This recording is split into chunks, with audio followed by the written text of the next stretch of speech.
My girlfriend screamed, "You could never be a good husband," in front of 40 people. She had no idea what I'd already figured out.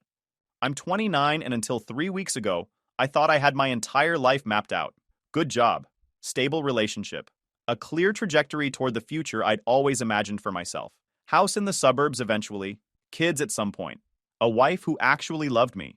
The whole package that people spend their 20s working toward. Then my girlfriend of 4 years decided to detonate everything at an engagement party, in front of every person we knew, while I just stood there absorbing the shrapnel like some kind of emotional punching bag. Her name was Megan. We met at a mutual friend's birthday party almost 4 years ago.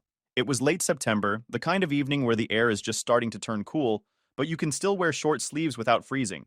I was standing by the snack table, minding my own business, nursing a soda, and half watching the room when she walked up and started a conversation about the playlist. Something about how whoever was in charge of the music had absolutely terrible taste. I laughed. She laughed. We spent the next 2 hours talking about everything from our jobs to our favorite movies to that weird phenomenon where you always think of the perfect comeback 3 hours after an argument ends. By the end of the night, we'd exchanged numbers. By the following weekend, we'd had our first official date.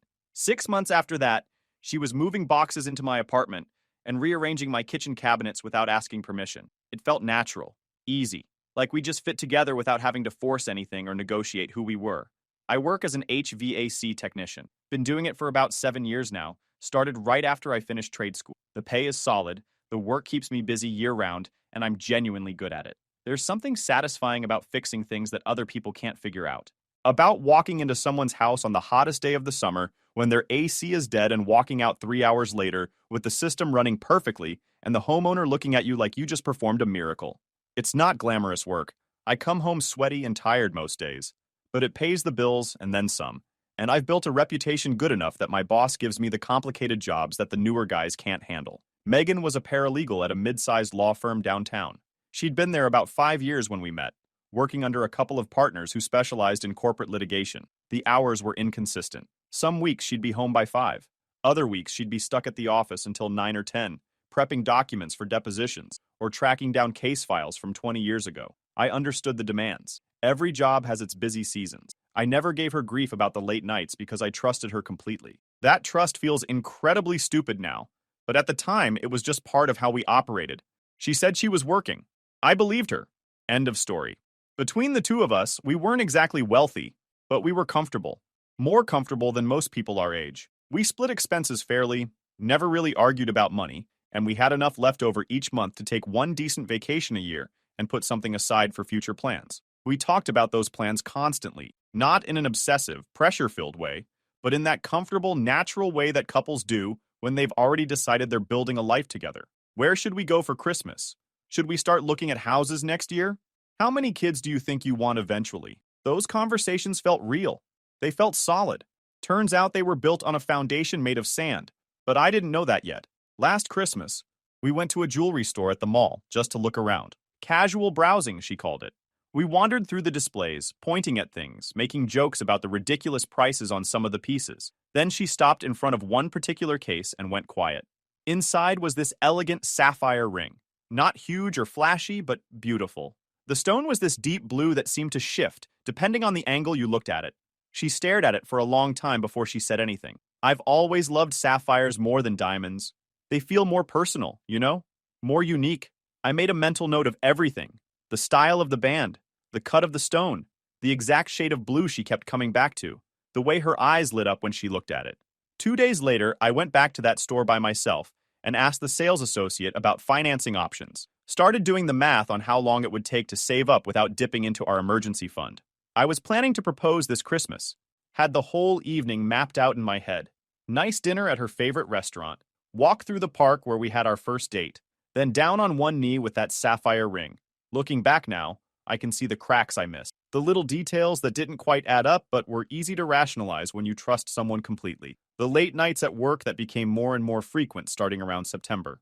The way she'd get irritable over small things and then apologize an hour later without any real explanation. The times she'd be scrolling through her phone and then quickly flip it face down on the couch when I walked into the room. The way she sometimes seemed distracted during conversations, like her mind was somewhere else entirely, even when we were sitting right next to each other. I told myself it was work stress. Her firm had picked up a major case over the summer, and she mentioned multiple times that her boss was writing everyone hard about deadlines. She'd come home exhausted some nights, barely having the energy to eat dinner before passing out on the couch. I felt bad for her. I picked up extra slack around the apartment, did more of the cooking, handled the grocery runs without being asked. I was trying to be supportive because that's what you do when you're in a relationship with someone you love. You carry more weight when they're struggling. She wasn't struggling, she was cheating.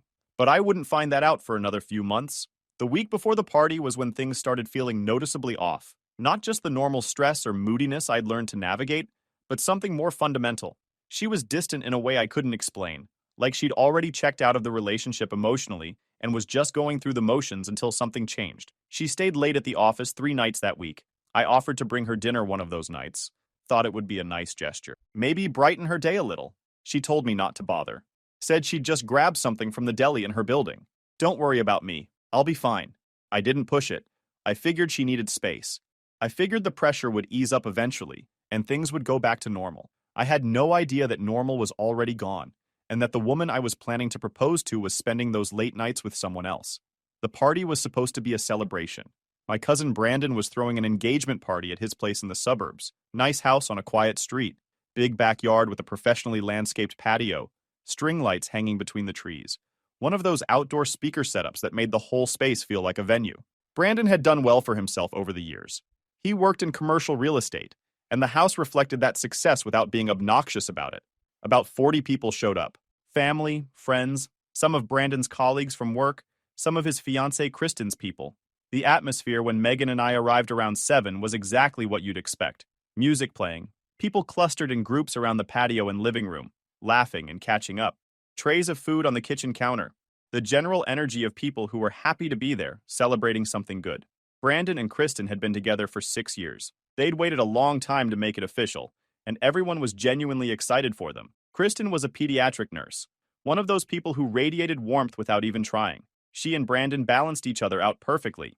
He was more reserved, analytical. She was outgoing, emotional, the kind of person who hugged everyone hello and remembered the names of people she'd only met once. Watching them that night, I remember thinking that Megan and I would have something like that eventually. That we were on the same path, just a few years behind. Megan seemed fine when we first arrived. A little tense, maybe, but nothing alarming. We mingled, said hello to people, grabbed some food from the spread Kristen had organized. I ended up near the kitchen island with Brandon and a few friends from our extended family. We were catching up about work, sports, the usual casual stuff you talk about at parties. The conversation was light, easy. That's when Megan walked up. I noticed immediately that something was wrong. Her face was flushed in a way that didn't match the temperature of the room. Her posture was rigid, shoulders tight, jaw clenched. She was holding a glass but set it down hard on the counter when she reached us. The noise made Brandon stop mid-sentence and look at her. Everyone in the immediate area went quiet. "Can we talk?" she said. But her voice wasn't quiet. It wasn't the voice you use when you want to pull someone aside for a private conversation. It was loud, pointed, aggressive. The kind of voice that cuts through background noise and forces people to pay attention, even if they don't want to.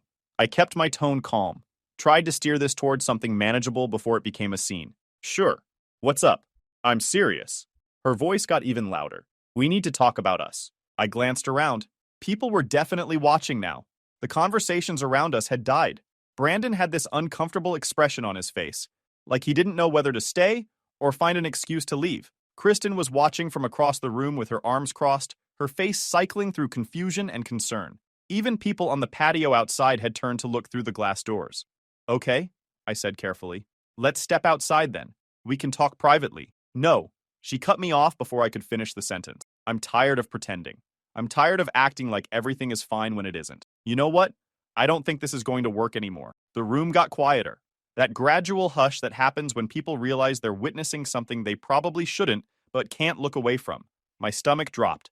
I could feel my face getting hot, my hands wanting to clench. But I forced myself to keep my expression neutral, to not give her the reaction she seemed to be fishing for. "Megan, this isn't the place for this. Whatever's going on, we can talk about it at home. You could never be a good husband." Her voice was sharp now, almost cruel, loud enough that I guarantee every single person at that party heard every word. "I'm not going to marry you." Dead silence. Complete, absolute silence. The music was still playing from the speakers outside, but nobody was listening to it. Every single person in that house was staring at us. 40 people, family members, friends, people I'd known my whole life, people who would remember this moment and talk about it for years. All of them watching this woman I loved publicly tear me apart like I was nothing. Like 4 years of my life meant nothing at all. I looked at her for a long moment, searching her face for something, an explanation, a crack in the facade, some sign that she didn't really mean it, and this was just stress or fear or something we could work through. But her eyes were hard, cold. There was no remorse there, no love, nothing except this defiant, almost triumphant look, like she'd been waiting to do this and was proud of herself for finally pulling the trigger. I didn't recognize the person standing in front of me. This wasn't the woman I'd spent 4 years building a life with. This wasn't the woman I was planning to propose to at Christmas. This was a stranger wearing her face and speaking with her voice, saying things the real Megan never would have said. I didn't say anything, not a single word. I just turned around, grabbed my jacket from the chair by the front door, and walked out. Behind me, I heard someone ask what just happened, followed by the murmur of voices starting back up, but quieter this time. Gossipy, uncomfortable. The kind of murmur that follows a public disaster nobody was prepared to witness. I drove home in complete silence. No music, no podcast, no phone calls to process what happened with someone who might understand. Just the sound of my own breathing and the hum of the engine and the images replaying in my head over and over like a movie I couldn't pause. My hands were shaking on the steering wheel the entire drive. That fine tremor that happens when your body is flooded with adrenaline and has nowhere to put it. I gripped the wheel tighter just to have something to hold on to.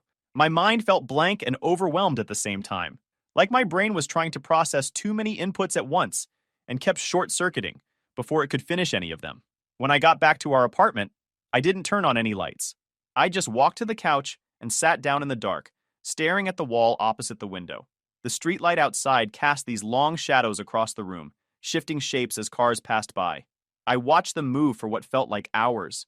I kept replaying the scene at the party, trying to understand what I'd done wrong, what I'd missed, what I could have said differently that might have prevented this from happening. The obvious answer was nothing. This wasn't something I could have prevented with the right words or the right reaction. This was something that had been building inside Megan for months, maybe longer, and she'd chosen to release it in the most destructive way possible, in front of everyone we knew, at my cousin's engagement party, without warning or explanation. I still didn't understand why. My phone buzzed around midnight. A text from Nicole, one of Megan's close friends from college. I'd met Nicole a handful of times at various gatherings over the years. She seemed nice, genuine, the kind of person who actually listened when you talked, instead of just waiting for their turn to speak. The message read, "Do you even know what happened after you left?" I stared at it for a solid minute before typing back. What? 3 dots appeared immediately. Then, "Can I call you?" Yeah. My phone rang 5 seconds later. I answered but didn't say anything at first. Neither did she. Just this heavy silence where we both knew something terrible was about to be said. "Hey," Nicole finally started. Her voice sounded strained, like she'd been crying or was actively fighting back tears. I don't even know how to say this, but you need to know. After you left, Megan completely broke down. Started crying and saying she didn't mean it, that she was scared, that she didn't know what came over her. But that's not the worst part. My chest tightened. Everything in my body went still. What's the worst part? She hesitated. I could hear the party still going on in the background. People talking. Music playing faintly. The clink of glasses. Then she took a breath. Brandon's brother Garrett was there tonight. You know Garrett, right? I did. Garrett was Brandon's younger brother, maybe 26. Worked in finance at some investment firm downtown. One of those guys who dressed slightly too nice for casual gatherings because he wanted everyone to know he had money. Talked a little too loud about his portfolio and his fitness routine. Called everyone bro and gave unsolicited advice about cryptocurrency. I'd never liked him much, but he was Brandon's brother, so I tolerated him at family events and kept my opinions to myself. Yeah, I said. I know him. Megan has been seeing him. Nicole's voice dropped. For at least 2 months. The world tilted. That's the only way I can describe it. Everything went sideways for a second, like the floor had disappeared and I was falling through empty space. I felt like someone had punched me square in the chest and knocked all the air out of my lungs. What? I didn't know until tonight. I swear to you, I had no idea. Nicole was talking faster now, like she was trying to get all the information out before I could interrupt or hang up. After you left, Garrett came up to Megan and tried to comfort her. He put his arm around her and she leaned into him. Not like a friend comforting a friend after something awkward, like they were together. Like it was the most natural thing in the world for him to hold her like that. I couldn't say anything. My mouth wouldn't form words. My brain was trying to process what Nicole was telling me, but the information felt unreal, like something from a bad dream. Like this was happening to someone else and I was just watching from a distance. And then I overheard him say something to her. Nicole continued filling the silence. He said, "You said you were going to end it clean. This wasn't the plan." That's when I put it together. I confronted her in the bathroom about 20 minutes ago. She admitted everything. She admitted it? Everything. She said it started at some work event Garrett was at back in September. They ran into each other, started talking, and it just happened. That's what she said. Like it was some kind of accident. Like she tripped and fell into a 2-month relationship with your cousin's brother. But 2 months isn't an accident. That's a decision she made over and over again, every single day for 2 months, while she was coming home to you, while you were planning your future together. She made that choice hundreds of times. Is she still there? I finally managed to ask. Yeah, she's still at the party, acting like she's the victim now, like she's the one who got hurt. A few people are comforting her, but honestly, most people look really uncomfortable. Kristen is furious. I think she wants Megan gone. Thanks for telling me, I said, and my voice cracked on the last word. What are you going to do? I don't know yet. We hung up. I sat there in the dark for another hour, processing. Then something clicked. The fog cleared. The shock receded enough for my brain to start working again, and I started thinking clearly for the first time all night. I opened my laptop and logged into the shared bank account Megan and I had set up about 2 years earlier. The account was meant for joint expenses: rent, utilities, groceries. We both contributed a set amount every month, and it simplified our finances. I started scrolling through the transactions from the past few months, looking for anything that didn't belong. At first, everything looked normal. Rent payments, electric bill, internet, the usual grocery charges. Then I noticed entries I didn't recognize. A restaurant called Provisions, upscale steakhouse downtown. I'd never been there, never even heard Megan mention it. $180 about 2 months ago. Another charge 3 weeks later for $210. Same restaurant. Then there was a hotel charge from 4 weeks ago, $340 at a boutique hotel about 15 minutes from our apartment. A place called the Lenox, the kind of place you stay at when you want to feel fancy for a night. Megan had told me she was at a work conference in Chicago that weekend, said her firm was sending a group to some legal seminar. I'd offered to pick her up from the airport when she got back, and she'd said, "Don't worry, I'll just grab a cab." I'd believed her because why wouldn't I? I took screenshots of everything, every transaction that didn't make sense, every restaurant I'd never been to, every hotel charge that didn't match any trip she'd told me about. 11 transactions in total. Over $2,000 of our shared money spent on her affair. I saved every screenshot in a folder on my desktop, named it Evidence. Then I closed the laptop and stared at the ceiling until the sun came up. Update 1. I didn't sleep that night. Couldn't. Every time I closed my eyes, I saw her face at the party. That cold, defiant expression. I heard her voice telling me I could never be a good husband while 40 people watched in silence. I imagined her with Garrett. The dinners. The hotels. The texts they must have exchanged while I was in the next room thinking everything was fine. I went through every memory from the past few months, re-examining everything with new context. The late nights she blamed on work, too tired to go out on weekends, irritable for no reason, starting arguments over nothing just to have an excuse to leave the room and text him. I could see it all now. Every lie, every manipulation, every time she'd looked me in the eyes and told me something that wasn't true. Around 6 in the morning, I heard keys in the apartment door. Megan came in quietly, trying not to make noise. She was still wearing the same dress from the party. Her makeup was smudged under her eyes. Her hair was a mess. She looked like someone who'd spent all night crying and was now operating on fumes. She froze when she saw me sitting at the kitchen table with my laptop open and a cup of cold coffee in front of me. "We need to talk," I said. She dropped her purse on the counter and crossed her arms defensively, already preparing her defense before she even knew what I was going to say. "I know," she started. "I messed up last night. I was upset and I didn't mean to. How long have you been sleeping with Garrett?" Her face went pale. All the color drained from her cheeks in about 2 seconds. Like I just dumped a bucket of ice water over her head. "What? Don't lie to me." "Not now." Nicole told me everything, and I found the bank statements. I turned the laptop around so she could see the screen. All the suspicious transactions highlighted. Provisions, the Lenox, every charge that didn't belong. She stared at the screen for a long moment, her mouth opening and closing like she was trying to find words that wouldn't come. Then her shoulders sagged. All the fight went out of her body at once. It just happened. It wasn't planned. 2 months isn't just happened, Megan. 2 months is a relationship. 2 months is a decision you made every single day while you were lying to my face. While I was cooking dinner for you because I thought you were stressed from work. While I was planning to propose to you this Christmas. I was confused, she said, and her voice cracked. We've been together so long.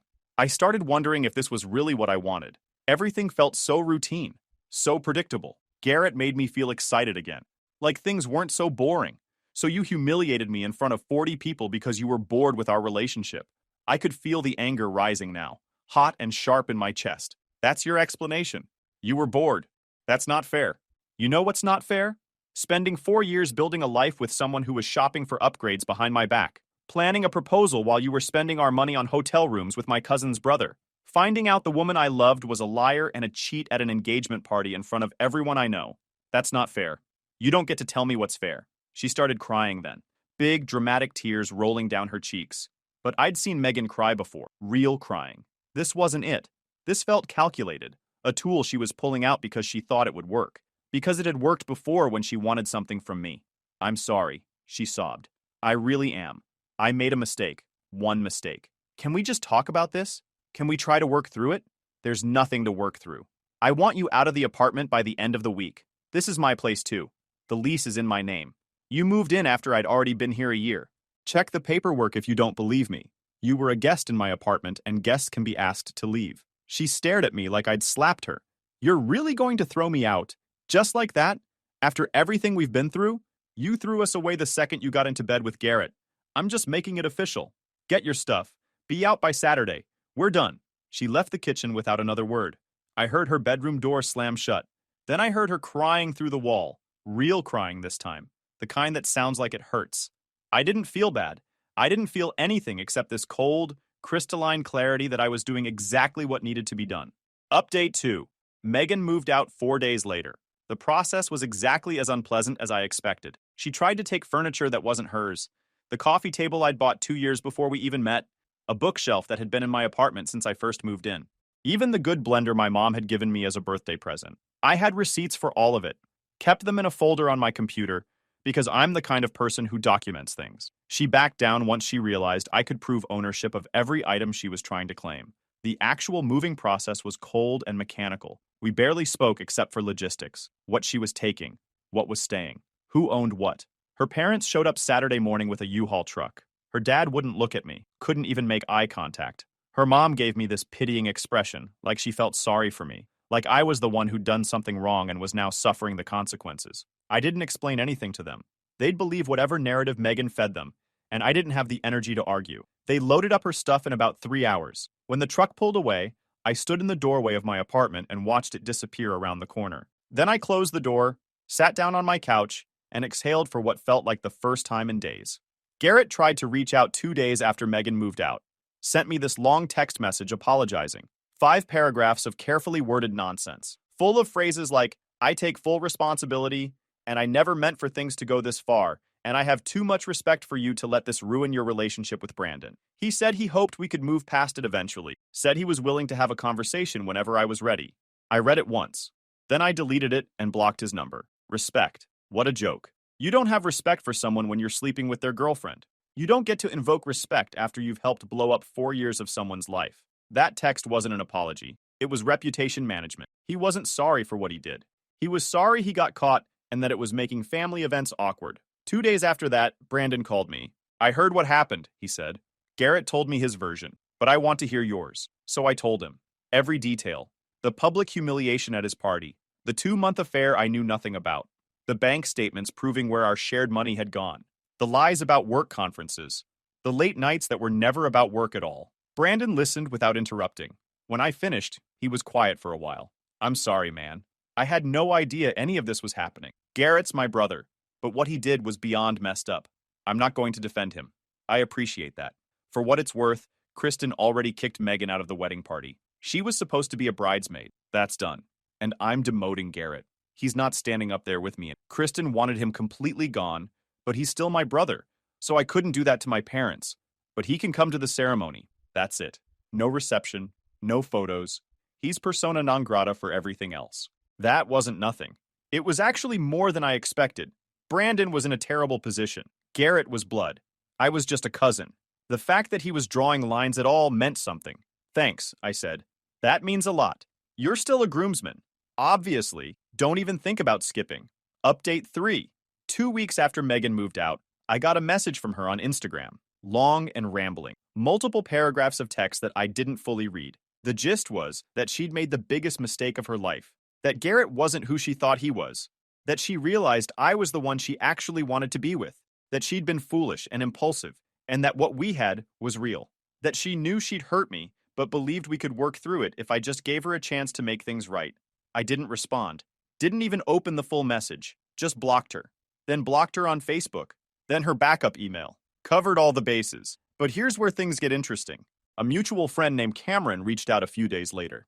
Cameron existed on the periphery of our social circle. We weren't close, but we saw each other at gatherings occasionally. He texted asking if I had time to grab food. Said he had information I might want to know. We met at this burger place near my job. Cameron looked uncomfortable from the second he sat down. Spent the first few minutes making awkward small talk. Finally, I just asked him to get to the point. He sighed and put down his food. Look, I don't want to stir up drama, but you deserve to know the full picture. So tell me, Garrett was seeing someone else the entire time he was with Megan. Some girl from his office named Ashley. They've been together for over a year. Megan was the side piece the whole time. She didn't know. I let that sink in. So Megan cheated on me with a guy who was cheating on his girlfriend with her. Pretty much. Cameron nodded. When she found out about Ashley, she lost it. Found texts on Garrett's phone. Stuff that made it obvious Ashley wasn't some new thing. They've been together way longer than Garrett and Megan were. What happened? She confronted him. He told her straight up that she was just a fling. That he never intended for it to be serious. That Ashley was his actual girlfriend, and Megan was just fun on the side. That's almost poetic, I said. It gets worse. Same week she found out about Ashley, Megan got fired from her job. Fired? She'd been showing up late for weeks, missing deadlines. Her work quality tanked. Then she got into a screaming argument with her boss about some filing mistake. Her boss had been lenient because of Megan's track record, but the argument was the last straw. HR walked her out that afternoon. I sat back in my chair. The woman who'd publicly humiliated me, who'd spent 2 months lying to my face while sneaking around with someone else, had now lost both her affair partner and her job in the same week. And her first instinct was to crawl back to me like nothing had happened. Cameron continued. She's been calling around to mutual friends, trying to get someone to convince you to take her back. Nobody's helping. A few people told her explicitly that what she did was unforgivable. She even showed up at Garrett's apartment one night crying, and he threatened to call the cops if she didn't leave. Final update.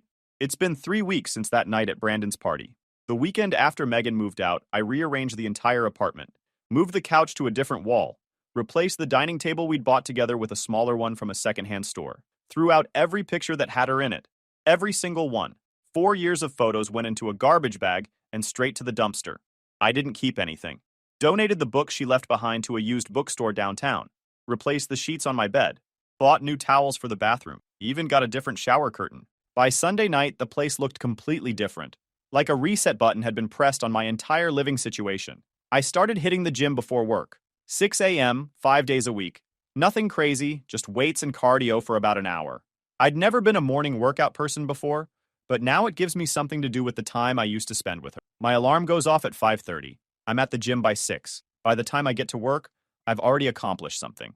It's a small thing, but small things add up. My boss noticed the change, said I seemed more focused lately.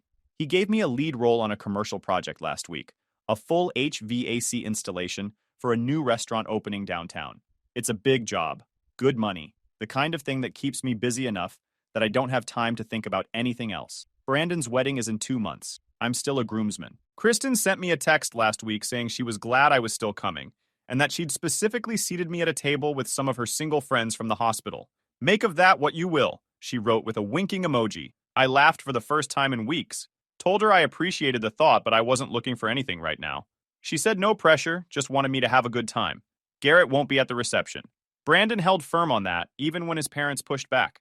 Apparently, there was a big family argument about it at his parents' house last weekend. His mom wanted everyone to move on and act like nothing happened. Brandon's dad tried to stay neutral, but Brandon didn't budge an inch. He told them flat out that Garrett made his choice when he decided to sleep with his cousin's girlfriend, and now he has to live with the consequences. Kristen backed him the whole way. She told me later that she'd threatened to uninvite Garrett from the ceremony entirely if Brandon's parents kept pushing. That shut the conversation down pretty quick. The whole thing has apparently caused a real rift in their family. Garrett and Brandon aren't speaking. Their mom keeps trying to arrange family dinners to force them into the same room, but Brandon refuses to go if Garrett's there. It's a mess. Part of me feels bad that my situation caused all this drama for Brandon. But then I remembered that I didn't cause anything. Garrett did. He made every choice that led to this outcome. As for Garrett and Megan, they tried to make it work for about a week after the Ashley situation blew up. I guess they figured if they were both single now, maybe they could turn their affair into a real relationship. That lasted exactly 5 days before Garrett blocked her number and told her to stop contacting him. Apparently, he got tired of her pretty quick once the excitement of sneaking around wore off. Turns out the thrill was the affair itself, not the actual person he was having it with. She showed up at his apartment one more time after that. Middle of the night, banging on his door, crying and asking him to just talk to her. He called the police. They showed up about 15 minutes later and escorted her off the property. The officers told her if she came back, she'd be arrested for trespassing. One of Garrett's neighbors recorded part of it on their phone. The video made its way around our social circle within a couple of days. I didn't watch it, but apparently it's pretty rough. Megan completely falling apart in a parking lot, while 2 cops stand there waiting for her to leave. That was the end of whatever she thought she had with Garrett. Last I heard, Megan moved back in with her parents about an hour outside the city. Small town, nothing much going on there. She's unemployed. No job prospects that anyone knows of. The paralegal world is pretty tight-knit in this area, and word got around about how she left her last position. Screaming at your boss and getting escorted out by HR doesn't exactly look great on a reference check. Nicole told me she's been posting sad quotes on social media, the kind of vague stuff that's obviously about me but never mentions my name. I haven't seen any of it because I have her blocked everywhere, but Nicole screenshots things occasionally. 3 days ago, I got an email from an address I didn't recognize. Turned out to be Megan using a new account to get around the blocks. The email was 4 paragraphs long. She said she'd been doing a lot of thinking, that she'd made the worst mistake of her life and wanted a chance to make things right, that she knew I probably hated her, but hoped I could find it in my heart to at least talk to her. I forwarded the email to my personal folder, marked the address as spam, and went back to what I was doing. Last weekend, I went to a cookout at my buddy's place. First social thing I'd done since the party. It was good, normal. Nobody mentioned Megan. Nobody asked how I was holding up. We just ate burgers, watched the game, and talked about nothing important. On my way out, my buddy's wife stopped me and said her coworker had been asking about me. Said she thought we'd hit it off. I told her I wasn't ready yet, but I took the coworker's number anyway. Put it in my phone under maybe later. 2 nights ago, I was cleaning out the closet and found the folder where I'd been keeping all the ring research. The financing printouts, the photos I'd saved of the sapphire ring, the notes about the proposal plan. I sat on the floor and looked through it for about 10 minutes. Then I shredded everything and threw it in the trash. Guys, we are so close to hit 100,000 subscribers on this channel. If you are not subscribed to the channel, please consider subscribing. It really helps hit that 100,000 mark. Thanks for making this dream come true.